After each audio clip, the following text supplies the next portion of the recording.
She was just a poor little girl selling lemonade to save her brother's life. But when a billionaire stopped and saw the photo on her table, he froze and whispered, "Where did you get this?" The summer sun burned hot above the cracked pavement, and the faint scent of lemons mixed with the dusty breeze. At the edge of a quiet suburban road in Charleston, a small makeshift stand stood proudly under a faded white sheet strung up between two sticks. Behind the table sat a 10-year-old girl with wild auburn curls and eyes too old for her age. Her name was Esselyn Hart. Her sign was written in shaky marker letters on cardboard. Lemonade, 50C, help my brother. The stand was nothing fancy, just a folding table with a plastic jug of lemonade, a stack of mismatched paper cups, and an old cookie tin with a few crumpled dollar bills and coins inside. But to Esselyn, it was a battlefield. Every cup sold meant another step towards saving her baby brother. Jude was only 3 and his heart was sick, really sick. He'd been born with a congenital defect, and the hospital said he needed surgery within 6 months. Their mother had passed away from leukemia the previous winter, and with no father in sight and no relatives willing to take them, it was just the two of them now. And Esselyn was not going to let her brother die. Not while she could still stand. Each morning, she woke up before dawn, fed Jude, packed his favorite stuffed rabbit in his arms, and brought him to the local church daycare that still remembered their mother's kind heart. Then she rolled her lemonade jug in a wagon down to the same stretch of road, unfolded her table, and started selling. Some drivers ignored her. Some smiled sadly. A few gave her extra cash without taking a cup. She never begged. She always smiled and said thank you, even when she was exhausted. Even when her legs shook from standing too long or the lemonade ran out before noon, she held on. But that particular day, as the sun began to set and long golden shadows stretched across the road, a sleek black Cadillac Escalade rolled up slowly and stopped in front of her. The windows were tinted.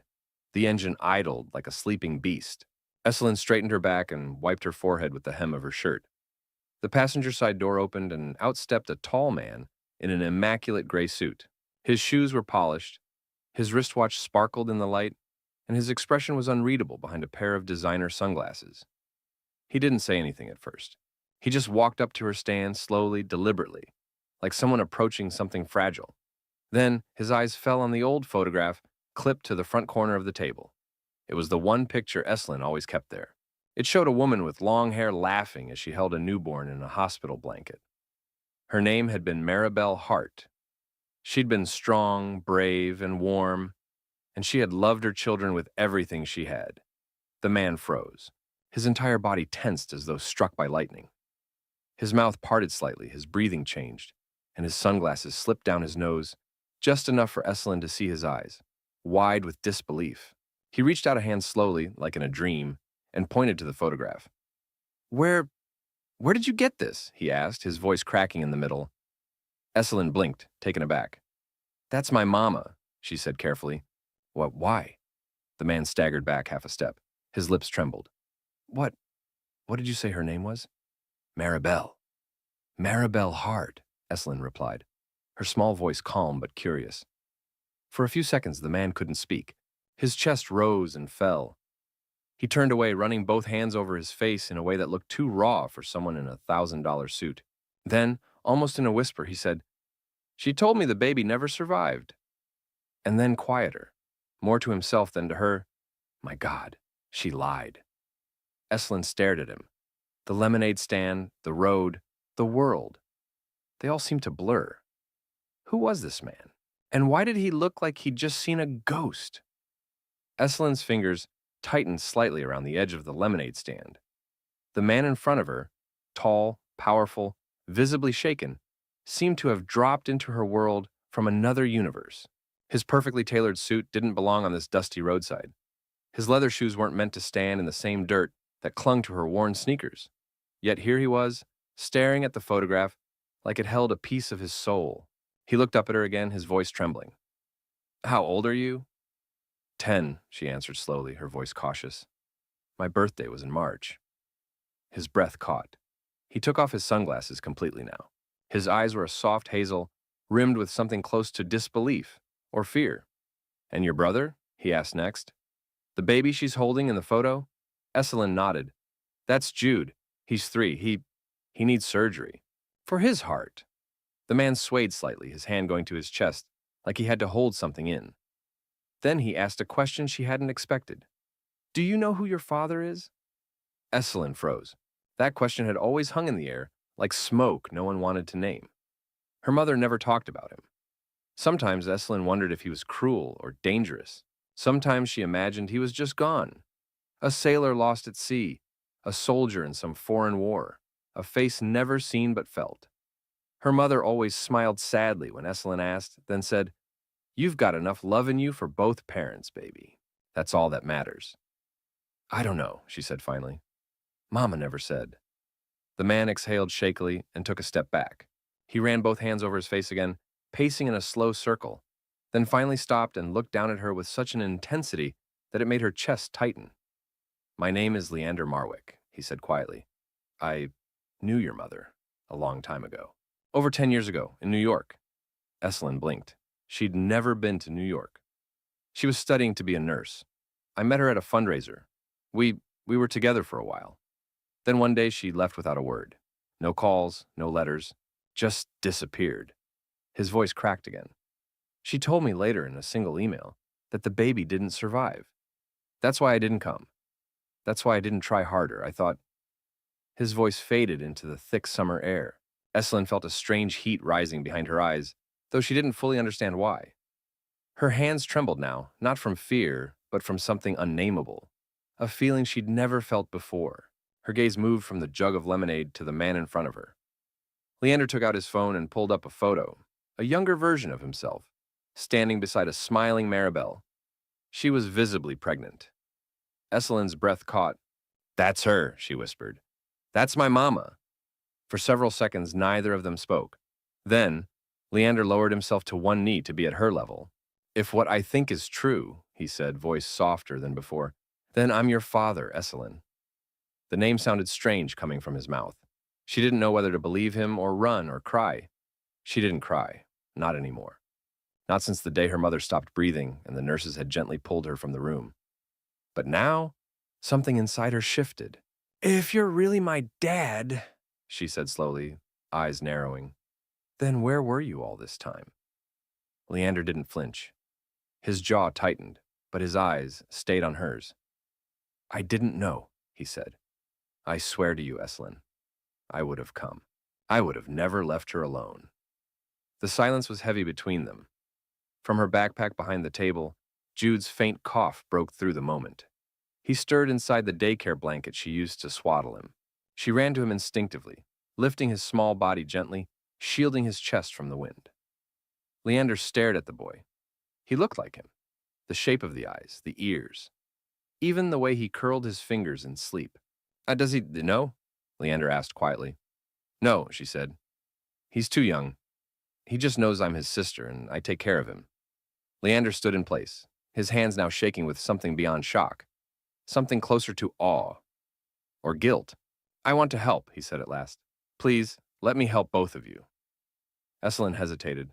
The last time someone said that, it was a social worker who almost separated her and Jude forever. She held her brother tighter and looked into Leander's eyes. They didn't seem cruel, they didn't seem fake, but she had learned to be careful with hope. Then prove it, she said. Not with money, with your heart. Leander's expression broke into something raw and human. I will, he whispered. I swear I will. The next morning came with the distant sound of lawnmowers and a heavy, humid fog rolling in from the marshes. Esselin sat on the front steps of the church daycare, with Jude sleeping in her lap, his head tucked under her chin, his breathing soft but uneven. She hadn't slept much, not after what Leander told her the night before. She kept going over it in her mind. The look in his eyes, the photo on his phone, the way he'd said her name like it meant something to him. Part of her wanted to believe it. The other part, the one that had seen too many broken promises, told her to stay on guard. At exactly 8:03 a.m., a black Cadillac Escalade pulled up slowly in front of the daycare. Esselin's heart jumped. The back door opened and Leander stepped out, no suit today. Just a pale blue shirt, sleeves rolled up, and jeans that made him look almost ordinary. But nothing about this felt ordinary. He walked up to them slowly and knelt in front of her again. In his hands, he held a small paper bag and a red and white checkered thermos. You didn't eat last night, he said gently. I brought you breakfast. There's a peanut butter sandwich, orange slices, and a juice box. I used to pack those for my niece before school. Figured you might like it. Esselyn looked at the bag without reaching for it. Her instincts flared with caution. People gave things, then expected something back. But Jude stirred in her lap, and she felt his body shiver lightly. She took the bag. "Thank you," she muttered, unwrapping the sandwich carefully and breaking it in half to share with Jude. Leander didn't push. He sat on the warm concrete beside them and waited. "I called a pediatric cardiologist this morning," he said quietly. "One of the best in the state.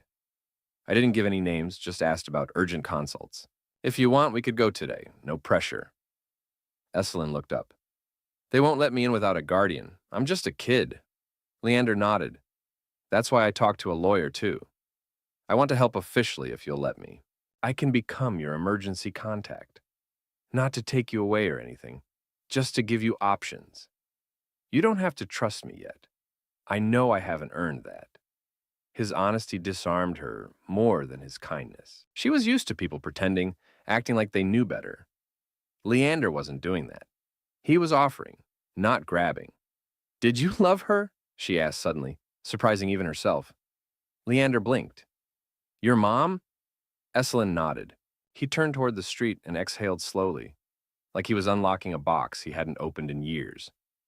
"She was unforgettable," he said. "Smart, fierce, the kind of person who made you want to be better.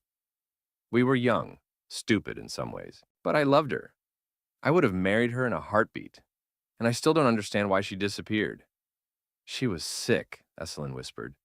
"She found out a year after Jude was born. Leukemia. She didn't tell anyone. Not even me at first." Leander closed his eyes, his jaw clenched hard. "She went through that alone? With 2 kids?" Esselyn nodded, her throat tight. "I'm sorry," he said, and he meant it. Silence stretched between them, not empty, but full of things unsaid. Then Esselyn stood up, shifting Jude to her hip. "Okay," she said, "let's go see that doctor." Leander stood too, hope sparking in his eyes. "You sure?" "No," she said honestly. "But I want to know the truth. About you. About everything." He opened the car door and helped her buckle Jude safely into a car seat she hadn't noticed before. One already installed, ready like he'd planned for her to say yes. As they pulled onto the main road, Esselyn held Jude's hand and looked out the window. The world didn't look different yet, but something inside her had changed. The wind through the trees felt less sharp. The air tasted less bitter. For the first time in what felt like forever, she was driving towards something instead of running from it. The hospital towered like a giant glass ship against the skyline, its polished surface reflecting the clouds and the soft blue of the morning sky.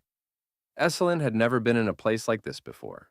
The pediatric clinic where her mom used to take Jude was small and crowded, always underfunded. But this place, this was different. It smelled like lemon disinfectant and quiet money. The nurses wore pristine uniforms and spoke in low, calming voices. And the walls were painted in warm colors with hand-drawn animals on them, like someone had tried to make fear feel safe. Leander walked beside her but kept a respectful distance. He didn't try to hold her hand or guide her by the shoulder. He just stayed close, answering questions when the receptionist asked them, filling out forms with her name, Jude's information, and his own. When the nurse asked about guardianship, he gently placed his hand on the counter and said, "We're working on the paperwork. I'll be financially responsible for everything. She's not alone." Esselyn watched the nurse's expression change, from suspicion to compassion, and a tight knot in her stomach eased a little. Jude was drowsy but awake, his head resting on her shoulder as she sat on the waiting room couch. His lips were pale and his breathing shallow, but he gave a sleepy smile when he looked up at her. "Is it time, Essie?" he mumbled. "Soon, baby," she whispered, brushing his hair gently. "We're going to get you fixed up." An hour later, they were called into a bright examination room. The doctor was a tall woman in her 40s named Dr. Talia Wexler, with kind eyes and a quiet, serious manner. She spoke directly to Esselyn, not over her. She asked questions about Jude's history, his symptoms, the medications he'd been given, and how long they'd been on their own. When Leander tried to chime in, Dr. Wexler politely nodded and returned her full attention to Esselyn. "You've done a remarkable job," she said. "You kept him alive without any support system. That's not just brave, that's incredible." Esselyn didn't know what to say to that. No one had ever told her she was doing something right. People usually told her she was too young, too reckless, too stubborn. After a full exam and an ultrasound, the doctor stepped out to review the scans. Leander finally spoke. I don't know how you managed all this. The bills, the food, daycare. I sold lemonade, she said simply. He looked at her and there was no trace of amusement in his eyes, only sorrow. I want to take some of this weight off you, he said. Even if you never call me Dad, even if you never believe everything I say, I want to help. She met his gaze, unsure how to answer. You're trying, she said softly. That's more than most. Just then, Dr. Wexler returned. Her expression had changed, more focused now, sharper. She sat down and folded her hands on the desk. I won't lie to you, she said. Jude's condition is advanced. The defect in his heart is compromising oxygen flow. He's stable for now, but he's running out of time. He needs open heart surgery within 2 weeks at most. Esselin's vision blurred. She tightened her grip on Jude's hand. But that surgery costs, she began, but the doctor held up a hand. It's already covered. Mr. Marwick arranged for full payment before the appointment. Esselin turned slowly toward Leander. He gave a small nod, eyes shining with something that looked like hope. I told you, he said gently. And I'm not walking away. Esselin felt the pressure in her chest break like a dam. The emotions she'd kept locked away, fear, exhaustion, the constant clawing worry, flooded up all at once. But she didn't cry. She just sat there stunned, staring at Jude's tiny fingers in her palm. 2 weeks? She repeated. Less, if possible, Dr. Wexler replied. We've scheduled him for pre-op tests tomorrow. If he passes, we'll proceed within days. Esselin nodded slowly. That night, Leander drove them home. But instead of taking them back to the church steps, he pulled up in front of a modest rental house. White siding, flower pots out front, 2 bedrooms. Nothing grand, just safe. I rented it for you and Jude, he said. For as long as you need. I thought maybe you'd want a door to lock, a kitchen, bed that's yours. She couldn't speak. Jude was asleep in the back seat, cheeks rosy, his tiny chest rising and falling more peacefully than it had in weeks. Esselin stared at the house. She couldn't bring herself to move. You don't have to say anything, Leander said. Just let yourself breathe tonight. She opened the door, walked slowly to the porch, then turned around. Will you stay for a while? She asked, voice barely audible. Just until I fall asleep? His face softened. I'll stay as long as you want, Essie. Morning sunlight poured through the half-closed blinds of the little white house like golden ribbons, falling gently over the carpet, and the tiny form curled beneath a pale blue blanket on the living room couch. Esselin had barely slept, not because of fear this time, but because her mind wouldn't stop racing. She had spent the night watching Jude breathe, just watching, half in awe, half in disbelief that for the first time in months, he looked truly peaceful. His chest rose and fell without effort. His fingers didn't twitch from discomfort, and the little wrinkle between his brows, the one that had become a permanent sign of his quiet pain, was finally gone. Leander had kept his promise. He stayed. He didn't speak much after they arrived, just sat in the corner armchair, awake, alert, respectful. When she finally gave in to sleep for a few hours just before dawn, she saw him still there, head bowed in thought, as if guarding the silence. Now, as she made toast in a small but clean kitchen, she felt the weight of something unfamiliar. Relief. The kind that made your shoulders feel lighter, your breath feel real. But it also came with another feeling. Vulnerability. And that terrified her more than she expected. Leander appeared in the kitchen doorway, hair slightly messy, shirt untucked, holding 2 mugs of tea. He looked ordinary, not like a billionaire, not like someone who'd grown up in boardrooms and private jets. I found chamomile, he said, offering her 1 mug. Figured it's better than coffee. Esselin nodded and took it. She sipped quietly before speaking. Why are you really here? Leander blinked, startled by the directness. I told you. No, she cut in, still gentle but firm. I mean, people like you don't stop for girls like me. Not unless they want something. Why did you really stop? Was it just the photo? Leander exhaled slowly and leaned against the counter. I was on my way to meet a senator, he said. Big fundraising deal. My driver took the wrong turn, and we ended up on that street. I was going to ask him to turn around, but then I saw the sign, "Help my brother," and something about it made me look again. Then I saw her face. He reached into his pocket and pulled out the photo again, the one of Mary Bell holding the newborn. I hadn't seen that photo since the day she sent it to me years ago. I kept it, even after she said the baby didn't survive. I didn't know why I kept it. Maybe I always doubted the story deep down. He looked up, meeting Esselin's eyes. And I stopped because I lost someone once. And I think she didn't want me to miss you too. The room was quiet. The toaster popped behind them, startling both slightly. Esselin picked up the toast and broke it in half. She handed him one half. "I still don't know if I trust you," she admitted. "I don't expect you to," he replied. "But I'm here every day until you don't want me to be." Later that morning, they took Jude back to the hospital for his pre-op tests, a blur of wires, monitors, kind smiles, and silent tension. Esselin sat beside his hospital bed, holding his hand while the nurses prepped him for blood work. He didn't cry, only winced once, and kept whispering to himself, "Essie's here, Essie's here, Essie's here," like it was a spell that could protect him. Leander stayed in the hallway, not wanting to overwhelm them, but every time Esselin glanced through the glass, he was there, present, still. Doctor. Vexler later came in with good news. Jude's heart was still strong enough to endure surgery. They were putting him on the surgical schedule for the following Tuesday. Esselin nodded, her jaw tight. She wanted to cry, scream, run, anything but sit still. That night, after Jude fell asleep in the hospital room and the nurses dimmed the lights, Leander took a chair beside Esselin and offered her a sandwich. She didn't eat it. "I'm scared," she finally said so quietly he almost missed it. "What if he doesn't wake up?" Leander didn't answer right away. Then he leaned forward and said, "When I was 15, I had a brother named Cody. He was in a car accident, coma. They said he wouldn't survive the night. I sat beside him holding his hand, just like you. And he did wake up.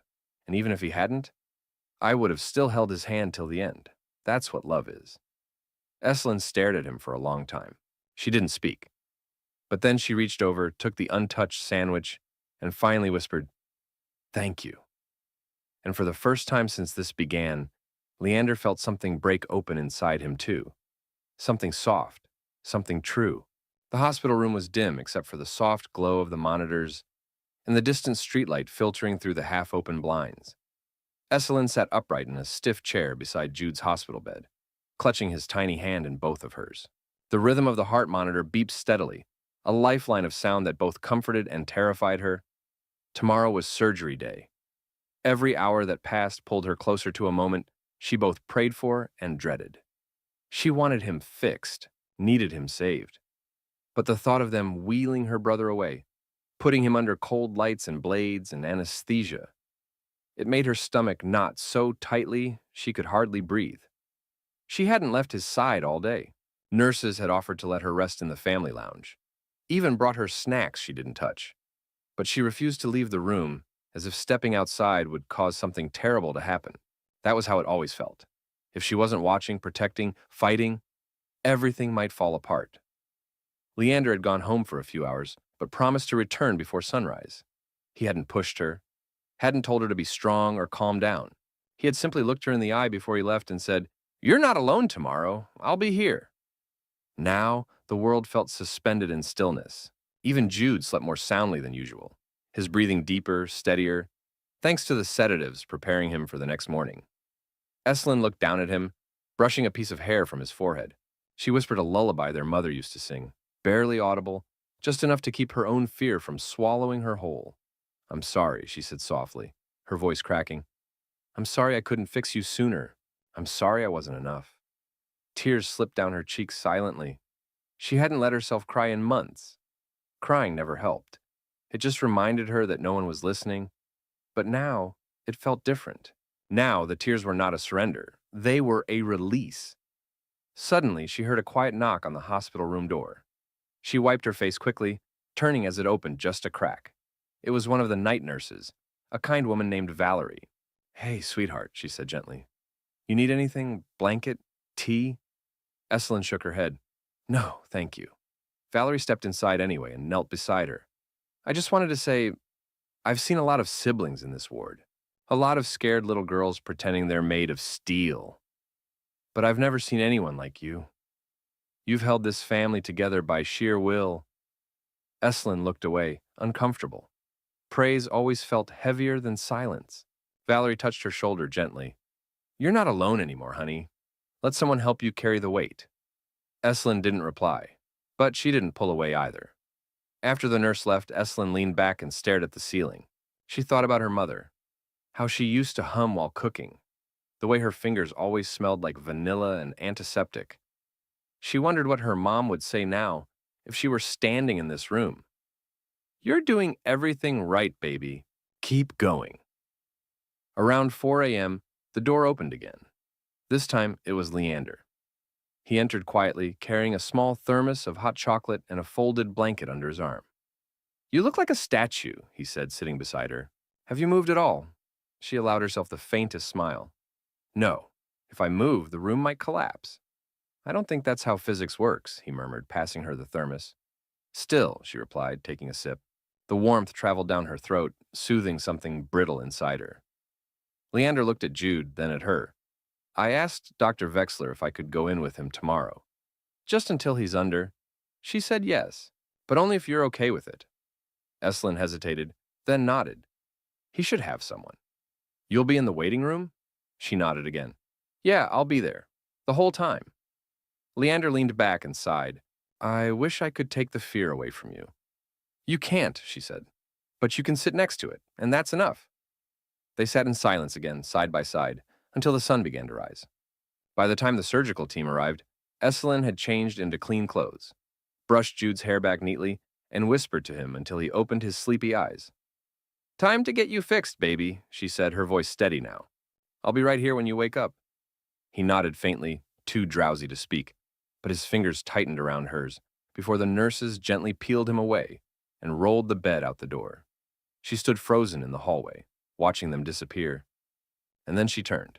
Leander was there, and they walked to the waiting room together. The waiting room outside the pediatric operating theater was quiet, sterile, and filled with a strange, heavy stillness that made every second stretch endlessly. The walls were painted a soft green, supposedly calming, but to Esselyn it just felt hollow. She sat in one of the rigid plastic chairs, knees pulled to her chest, arms wrapped tightly around them. Her eyes were fixed on the swinging doors where they had taken Jude away. Time had stopped. Next to her, Leander sat silently, his suit jacket folded over his lap, his phone off. He hadn't tried to distract himself with emails or calls. Not once. He simply sat there with his hands clasped tightly in front of him, as if praying silently, though no words came from his mouth. Every so often, nurses would walk by with carts, clipboards, or trays, but no one brought news. Esselyn's heart beat faster every time someone passed through those doors, but it never seemed to be for them. It had only been 47 minutes, but it felt like days. Esselyn's mind was running wild with thoughts, flashes of memories she didn't want to remember. Jude coughing blood into a napkin one night, the time she found him faint and nearly blue, the way he used to hold her hand in his sleep because he was scared of the dark. What if she never saw him again? Her breathing picked up. Panic started curling around her chest like smoke, and she could feel her hands beginning to tremble. She wanted to scream, to run, to claw through those doors and demand they give him back. Esselyn, Leander said quietly. She looked at him, barely holding herself together. He reached into his wallet and pulled out a small, weathered photo. It was the same one she had seen before, her mother, young and glowing, arms wrapped around a baby bump, standing next to Leander in front of a city fountain. I kept this, he said, every year, even when she told me the baby was gone. I carried it through meetings, flights, even award galas. Everyone thought it was some kind of lucky charm. Esselyn stared at the image. It didn't look lucky.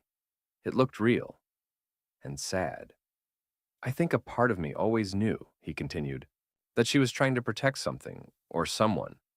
That maybe, just maybe, she was wrong to shut me out. But she had her reasons. Esselyn lowered her legs and sat up straighter. She was scared, she said. After she got sick, I think she wanted to keep us hidden, so we wouldn't get dragged into more hurt. She never said it, but I could tell. Leander nodded, eyes glistening. And you kept going, selling lemonade, carrying the weight of 2 adults on your shoulders. Esselyn, I wish I had come sooner. She looked down. You're here now. Then, the doors finally opened. A nurse stepped through and scanned the room, eyes landing on them immediately. Esselyn Hart? She shot to her feet so fast the chair squeaked loudly. Leander stood too. The nurse offered a reassuring smile. The surgery went well. He's stable. The doctor will come speak to you in a moment, but I wanted you to know he's in recovery. He's going to be okay. Esselyn didn't move. For a moment, she just stood there, paralyzed, trying to make the words make sense. Then her knees gave slightly, and she sank back into the chair, covering her face with both hands. And for the first time in what felt like a lifetime, she cried. Not from fear, but from relief. Leander sat beside her, gently placing a hand on her back, letting her feel the truth of the moment, not forcing her to be strong, not rushing her to stand. Minutes later, Dr. Wexler came out in her surgical scrubs, her face calm but focused. He did beautifully, she said. We repaired the defect and corrected the blood flow. He'll need a few days in ICU, and recovery will take time, but I'm very optimistic. Esselyn wiped her face with her sleeve. Can I see him? The doctor smiled. Soon. He's still under anesthesia, but we'll take you in as soon as he starts to wake up. Leander exhaled a long breath. They sat back down together, and this time, the waiting room didn't feel like a prison. It felt like a doorway, because Jude was alive. And hope, real hope, had finally walked into their lives. The ICU room was dim and hushed, with the steady hum of machines and soft beeping of monitors marking the rhythm of life. Jude lay in the hospital bed surrounded by a jungle of wires, tubes, and blinking lights. His small chest rose and fell gently, and a thick bandage ran vertically down the center of his torso, beneath the hospital gown. Esselyn sat by his bedside, holding his hand in both of hers, her thumb brushing slowly over his knuckles. His skin was still a bit pale, and his eyelids fluttered slightly as the anesthesia faded, but he was breathing on his own. That alone was a miracle. She didn't speak. She didn't need to. Just sitting there, being present, felt like the most sacred thing she had ever done. The pain, the fear, the hunger, the hopelessness, all the things that had haunted her for the last 2 years, had led to this moment. He was alive. Leander stood quietly in the corner of the room, hands in his pockets, watching them. He didn't want to intrude. This was their moment. But his eyes remained fixed on the 2 children, his children, and a slow, profound understanding settled deep in his chest. Jude's eyes finally fluttered open, blurry at first, then slowly focusing. His lips moved, barely a whisper. Essie, I'm right here, she said, leaning closer, tears filling her eyes instantly. I'm here, baby. He gave a weak, crooked smile. You didn't leave. Never, she whispered, kissing his knuckles. You did it. You're safe now. Jude's eyes shifted to the man standing behind her. Who's that? Esselyn turned her head. She hesitated. Leander stepped forward, kneeling beside the bed. Hey, buddy, he said softly. My name's Leander, and I'm your dad. Jude blinked slowly. You look like the man in Mama's photo. Esselyn's breath caught. She hadn't told him about the photo. Leander smiled faintly. That's because I am. There was a pause. Quiet, fragile. Jude looked at his sister. Is that okay? Esselyn nodded, brushing hair from his forehead. Yeah, it's okay. For the next few days, they remained in the hospital, watching Jude regain strength day by day. He laughed for the first time in weeks on the 3rd day, when Leander tried, and failed, to read him a picture book with different silly voices. Esselyn slept in a recliner beside the bed, sometimes with her head resting against the mattress, her hand still looped through his. Leander brought clothes, real clothes. He took care of the house, paid the bills, cooked meals. He didn't push, didn't demand a title, never once said the words full custody or legal adoption. He simply showed up over and over again like a man trying to atone, not with grand gestures but with presence. On the 5th morning, Dr. Wexler sat with them for discharge instructions. He's strong, she said. He'll need months to fully recover, but he's going home. That's what matters. Esselyn didn't fully process the weight of those words until she stepped out of the hospital holding her brother's hand, the sunlight warm on their faces. Home. That word used to mean a cot at the church shelter, a lemonade stand, an alley corner in the rain. Now it meant something different. 2 weeks later, a small court hearing was held. Quiet, fast, and respectful. Leander was officially named as Jude and Esselin's guardian, but only after Esselin herself spoke to the judge and made her voice heard. "I'm not giving up being his sister," she had said, "but I'm ready to let someone help us. For real this time." The judge had nodded and smiled. "That's not weakness, young lady. That's wisdom." Afterward, they celebrated with pancakes at a diner down the street. Jude ordered 3 extra whipped creams. Leander made a mess with syrup. Esselin laughed. A real loud laugh that turned heads. Months passed. The lemonade stand disappeared. In its place, a small wooden box sat in the living room, filled with hand-drawn signs and photos from those hard days. A reminder, not of poverty, but of how far they had come. One evening, as the sun set behind their new home, modest but theirs, Esselin stood on the porch watching Jude run around the yard in a cape. He laughed every time Leander chased him. For a moment, she saw her mother's smile in Jude's face. The warmth, the joy, the freedom. Leander stepped beside her, handing her a glass of lemonade. "You made all this happen, you know," he said. She looked up at him. "No," she answered. "And we all did." He nodded, eyes glassy. Then, with the faintest, bravest voice, she said, "Dad, thank you." He didn't answer. He just pulled her into a quiet hug, holding her close. Not like a stranger, not like a billionaire, but like a father who'd finally found his way home. As the author of this story, I believe the ending reflects something far deeper than just survival or a happy resolution. It represents healing. Not only physical healing for little Jude, but emotional healing for Esselin and redemptive healing for Leander. Each of them began the story fragmented. A girl forced to grow up too soon, a boy with a fading heartbeat, and a man haunted by a past he never understood. But what binds them together in the end is not DNA or money, it's choice. Esselin's strength, forged in hardship, becomes the very thing that teaches an emotionally distant billionaire how to love without condition.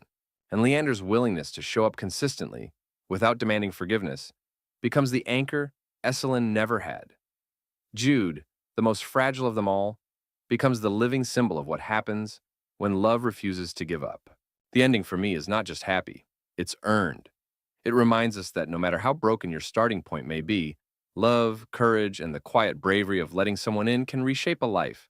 This is a story about the long road home and the miracle of finding it not in a place, but in people.